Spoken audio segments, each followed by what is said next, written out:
My name is Erik Shapiro, and it is November 21st, 2004, and this is an interview with my grandfather in regards to his military service. Can you please state your name? Can you please state your name? If you have to speak louder. Can you please? Yes, my name is Saul Shapiro. Okay. In which country were you born? I was born in New York City. I leave you name the country. Were your parents also born there?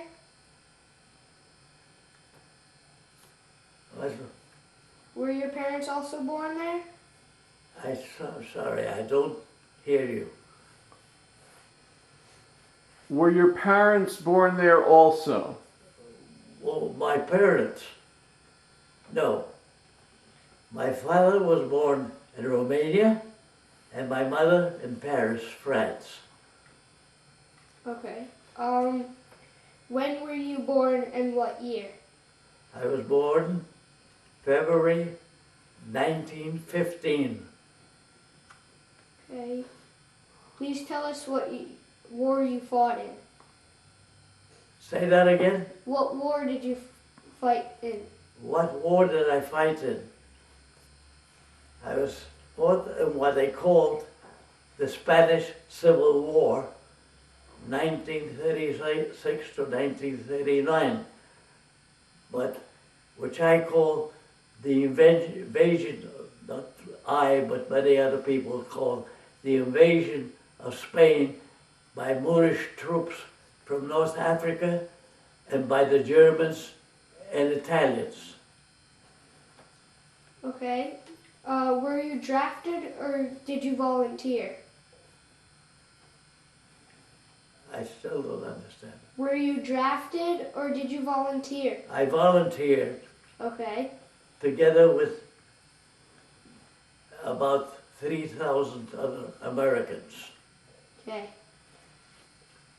What were you doing before you joined the war effort? I worked in a factory of children's clothes, in which I was what they call a cutter, in which I cut the cloth so that it could be sewn up by women at the machines. Okay. Who or what were you fighting for? Who was what? Who or what were you fighting for? Who owned? Who or what were you fighting for? Oh, who was I fighting for? Yes. I was fighting for the independence of Spain that was being menaced not only by the Moorish troops of Franco, but by Germany and Italy. Okay.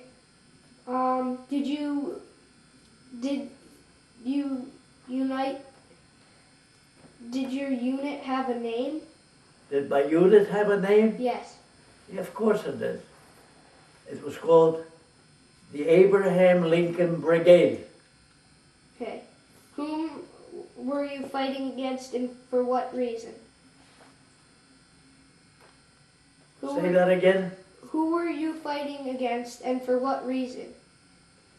Well, as I said before, we were fighting against the uprising of the Spanish fascists who were being aided by fascist Italy and Nazi Germany. Okay. Why did you feel you wanted to fight a war that was far from your home and posed no apparent immediate threat to you or your family? Because, like I say, these other 3,000 Americans and some 50,000 from other nationalities felt that we wanted to keep Spain democratically in a democratic existence and not fall under fascist or Nazi rule. Okay, and how old were you when you first went to war? Let me see, I was, I think, 22 years old. Okay. Why did you think that the United States didn't want to get involved in the war at that time? Because of, Roosevelt was afraid of losing the Catholic vote. Because the Catholic Church was backing the subversives, the Spanish subversives, backing Franco, the church, the Pope. So Roosevelt did not want to alienate the Catholic vote, especially the Italian vote. Okay. Did you know anyone else that joined with you before you went to war? That I don't want? Did you know anyone else that you knew before you went to war that went into war with you? Yes, as a matter of fact, as I lived in Canada at that time, and I went to Spain from Canada via the United States, there were about 2 other Canadians who came along with me, although quite a number of Canadians did go to help the Spanish Republic, and they were part of they had a battalion as part of the Lincoln Brigade. Okay. Were there any other volunteers from other countries? As I said before, there were volunteers from about 57 countries. Okay. And why did they volunteer? What was... For the same reason, to fight against fascism and Nazism. Okay. What kind of what kind of training did you get, and where did you get your training? What kind of what? What kind of training did you get, and where were you trained? The training. Yeah, well, when we got there, we got about, let me see, we didn't get into the fighting until the beginning of June. I was there in March, the end of March, April, May. About 2.5 to 3 months training, and What kind of training? well, about tactics rather, how to be able to take cover when you're attacking or being attacked, how to fire a rifle, how to advance under cover, whatever is necessary to learn to make you a good soldier and protect you from being wounded or killed. Okay. How long were you involved in the war? I was, I was in Spain for 10 months, not being in training and in fighting, and between two, and doing some, what I would call, some work to maintain the archives of the International Brigade, or at least the Abraham Lincoln Brigade files. I was engaged in that for a couple of months. Okay. Can you tell us some of your experiences in the war? Experiences in the war. Yeah.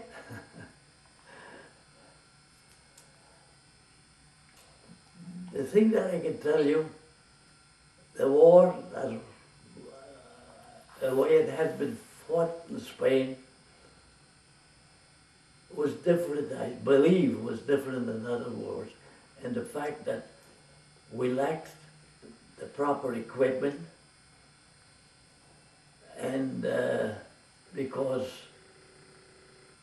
the so-called democracies led by what I call perfidious Albion, which at that time was what they called England, because of their interference, the so-called democracies declared no intervention thing, which did not prevent the Germans and the Italians to interfere on the side of the fascists. So, say that question again. Can you tell us some experiences in the war? Some of my experiences in the war. Well, as I said, Like, I said I fought in what was called the Prudente advance. I fought in, then I joined a Spanish outfit which was known as the best, called the Lister Brigade, who became one of the great generals on the Republican side. And so I fought, as I say, in the Prudente offensive, which lasted 21 days. And then we went to another front where we back and forth for about 3 months. That was in the section of Spain called,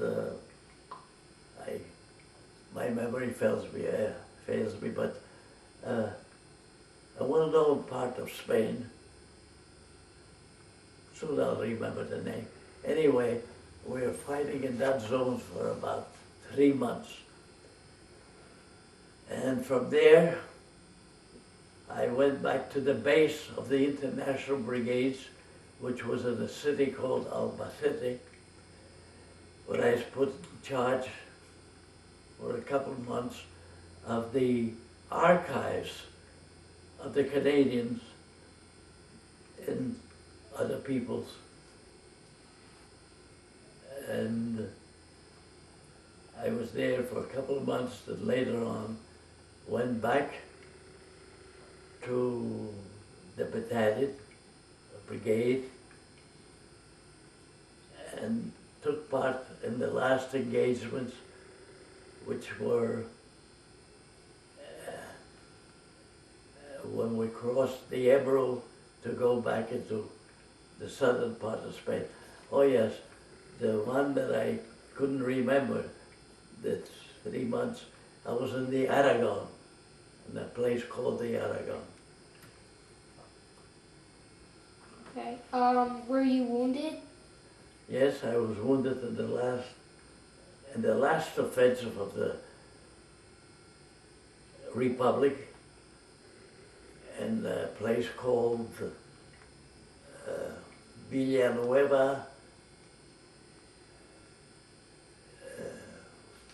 I forgot now, because there are a few Villanuevas. Okay. I'll remember soon. Go ahead. Okay. Where were you wounded?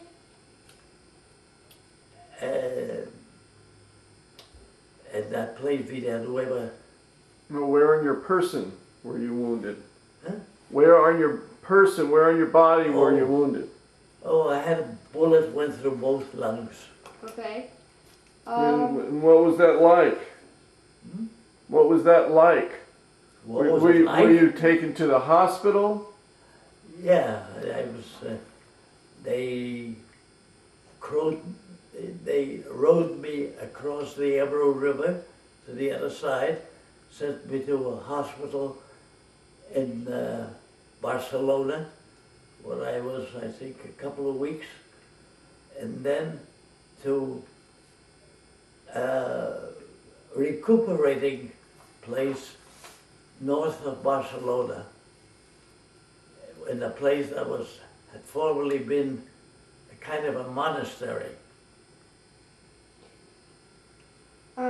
Okay. What happened after you were wounded and then you healed? What did you do after? After I was wounded, well, I just told you. And you came out of the hospital. After you were all healed, Oh, what did you do? well, I was at the hospital in Barcelona, as I said. I forget for how long, but I suppose 2 or 3 weeks, maybe a little longer. And then they sent me, as I said, in a recuperating place, in a place in what was a monastery north of Barcelona. And I was there actually until the government decided to retire the international brigades from the war in an attempt to make the European nations, an attempt to make them try to induce and force the Italians and the Germans to retire their forces from Spain. Of course, the other nations didn't do a damn thing about it. And the Germans and Italians remained to help the fascists of Spain. So, with their help, the fascists, led by Franco, won. Okay. What was a typical day like? Which was one, the physical one? What was a typical day like for you in the Army? At different times was different. And when we were training, we'd go out training during the day. Marching, learning how to take cover, learning how to advance while taking cover against enemy fire. When you were in those battles, did they go on for hours or minutes or days? Which battles? Any of the The battles? actual battles? Yeah. No, we went on for days. As I said, the first battle was 21 days. We'd go maybe from one place to another. We'd be moved from one place to another. We'd be shoved where we were most needed. Did you face just small arms fire, or were there planes dropping bombs on you? Were there Yes. cannons? There were Italian planes, large planes dropping bombs on us. There was Italian and German artillery firing at us. We were short of both planes and artillery, but we held out for 3 years. And if the so-called democracy would have sold us arms, we would have been able to win that war. And that, the important thing about that, had we won in Spain, it would have avoided the Second World War, which claimed about 60 million people, 60 million lives or more. Well, why didn't the other democracies support your efforts? Because why they didn't support? Because what I call perfidious Albion Can you surrendered themselves to the Germans. Was a Chamberlain went to give Czechoslovakia to the Germans and let us pants down for the Germans. That was the reason they wouldn't help us against the Germans.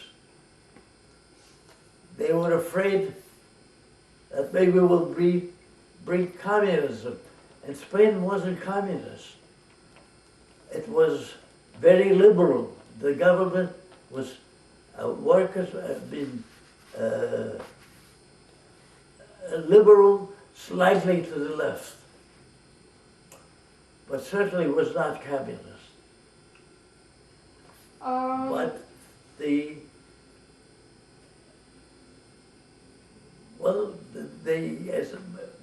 the rest of this democracies led by England were afraid that we may become communist.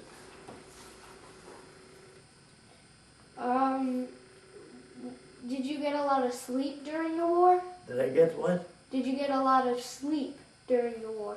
Sleep? Yes. Whenever we could. Not always, but whenever we could, we tried to sleep. I slept on the ground, covered by a blanket if we had one. We slept maybe 2 or 3 guys under one blanket when necessary. That's the type of sleep. Of course, when we're on leave, or say between the various battles, we were in towns where we had better accommodation, we might camp at a deserted church or school or some kind of a building that may have been deserted, and we'd sleep there and remain there. Okay, and what was the food like, if you had any at all? The food was meager. We'd have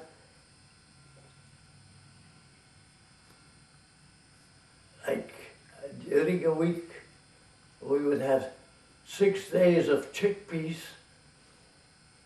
and the 7 days of maybe a rice soup or something like that. Okay, what are some of your most... What was what? What are some of your most vivid memories? I'm sorry, I didn't get that. What are your vivid memories of? What are your What's my vivid memory? What are your most vivid memories?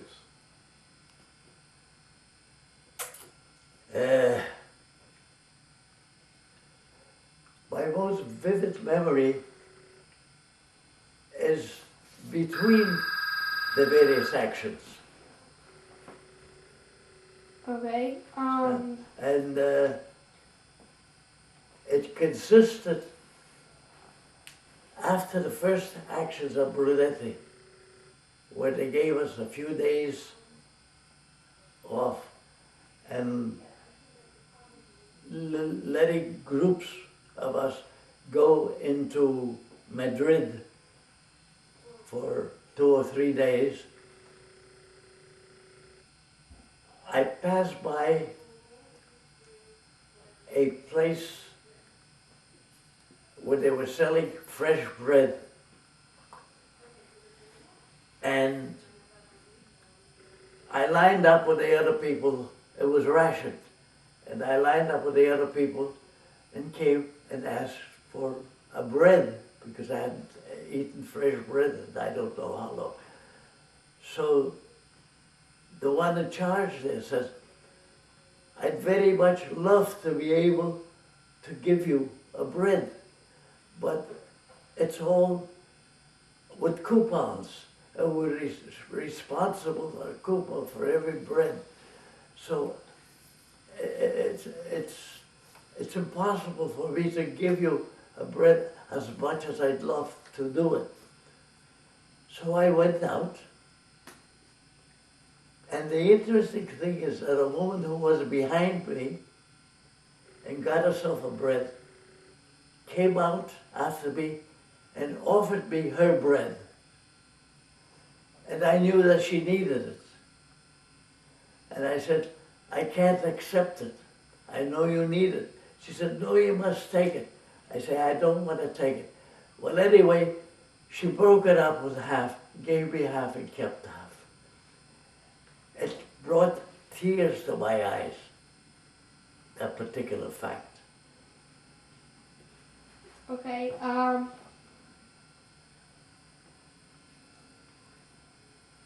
do you have any other stories like that? Other stories like that.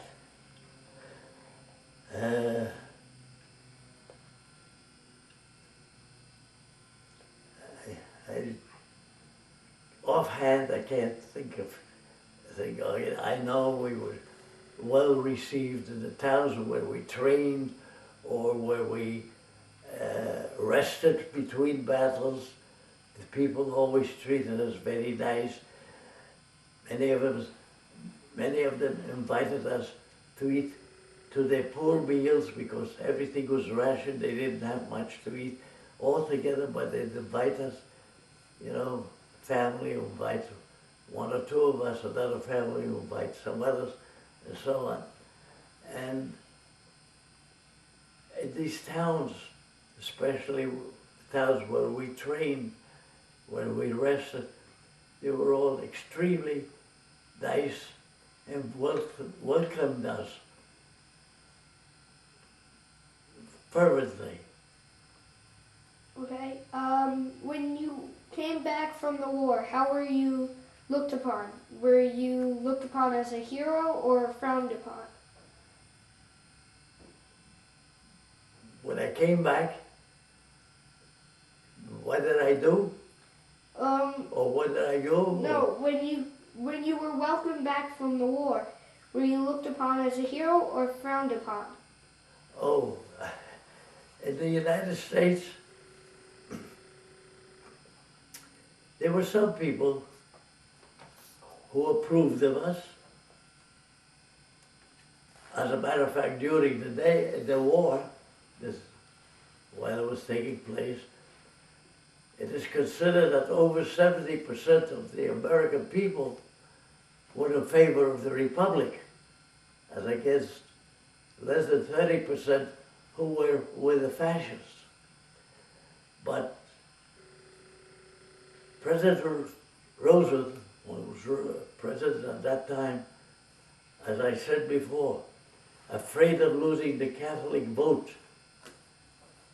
never helped us. Although after the war, he said he would have very much have liked to have helped us, and that it was a mistake that he didn't help us. He admitted to that after we lost the war in Spain, because losing the war in Spain caused the Second World War, where the United States itself lost thousands, tens of thousands of people. Okay,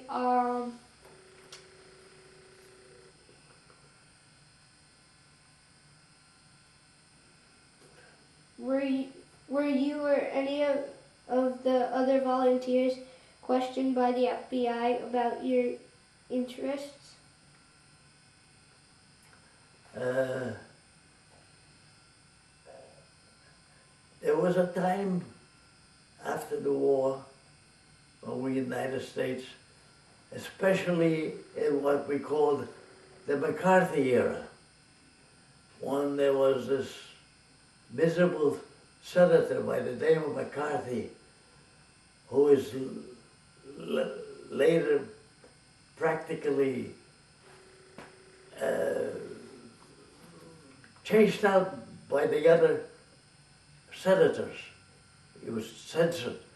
because he would attack just about anyone and everyone whom he didn't like, called them communists and whatever. And he helped in forming the anti-subversive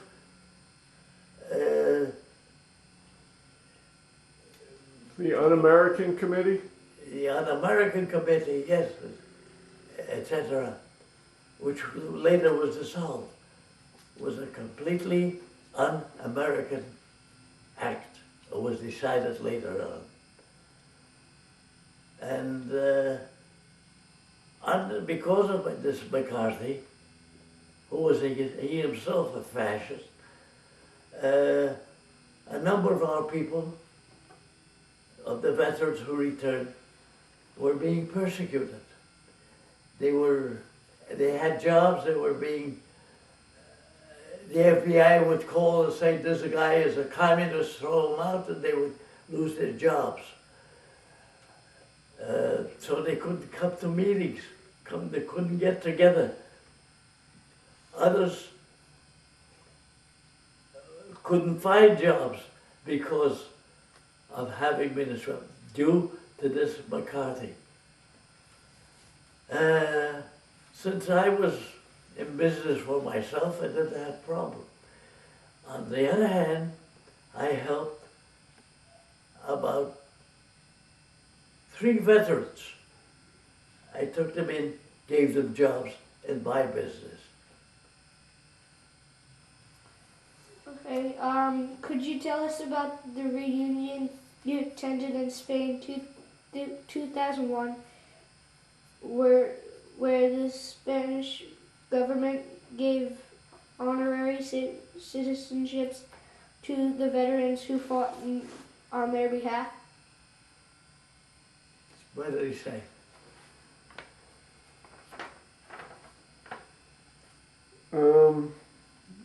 Yeah, could you tell us about the reunion you attended in Spain in 2001?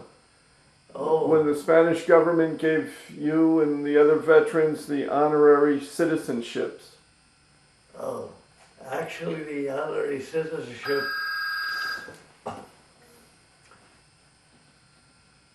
was given us. Spain gave us honorary citizenship in the first time when the remaining veterans were invited to Spain in when was it? In November, October 1986. About veterans from many countries, especially from Europe, came there, those who were still alive, and the government then treated us very well. They offered us citizenship. As Americans, we only accepted an honorary citizenship, which did not entail any benefits or any rights to vote. Others from different European countries, such as Czechoslovakia and Romania, had to accept the citizenship in Spain, where they were given work or pensions by the government. Have you any thoughts looking back now, whether you feel that you made the right decision at the time to get involved, or do you in any way regret making the choice as a young man? I didn't get it. Let me see it. Have you any thoughts, looking back now, whether you feel that you made the right decision at the time to get involved, or do you in any way regret making that choice as a young man? Did I any way regret having gone there? Is Right. that what he's asking? Mhm. On the contrary, I would have very much regretted not having gone there. It's one of the great experiences of my life.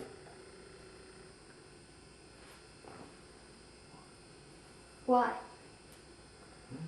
Why? Why?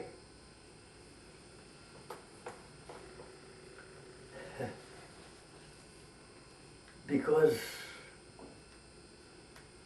I did what I felt was my duty to do. In fact, I left when I had a fairly good job to go to Spain. Many of those who went to Spain from the United States didn't have jobs, so they volunteered. I had a good job in Canada, in Montreal, and I left it and went to Spain because I felt it was the right thing to do. I felt very much anti-Nazi, anti-German, especially being Jewish and knowing what the Germans were doing to the Jews there. I felt that fighting in Spain, what they were helping, would be fighting against them as well. Okay.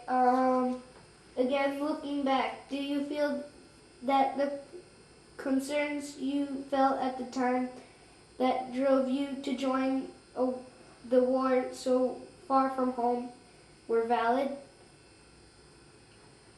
What did they say?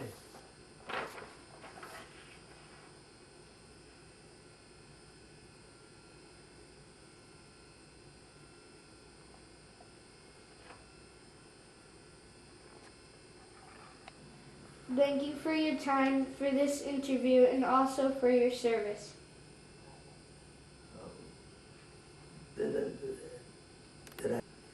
For the last question, do you have any comments about what happened in the war? Yes, well, it was the disinterest of the so-called democracies in helping the Spanish, the legally elected government of Spain, and permitting the fascists and the Nazis to help the insurgents who, without them, would never have won the war, the Civil War. They paid dearly for it, for that neglect, especially England and France paid very dearly because they were involved in the Second World War where they lost many, possibly hundreds of thousands of people and suffered great damage. But they had these very peculiar leaders in England, these, what do they call him? What was his name? Anyway, they were more pro-fascist than they were for democracy. That's this. Well, were they pro-fascist, or was it the fact that they just didn't want to get involved? No, they were really against Spain, and I'll tell you why. England had at that time some mines, certain mines in Spain, and they were afraid they'll fall under the influence and they'll be socialized, or rather taken over by the workers' government, by the government. therefore they were so much against the, that's why they declared a no intervention. Nobody intervened in favor of the republic, but the Italian fascists and the German Nazis certainly interfered against the republic. It's interesting that when Mussolini declared that his armies were advancing in Spain, publicly declared, was published in all the newspapers, Chamberlain said, "We have no reason to believe that there are any other foreign nations helping the insurgents." At the very same time. Interesting, isn't it? Mm-hmm. Not interesting. By ending this interview with Saul Shapiro, I would like to say thank you for your time for this interview and also for your service. In the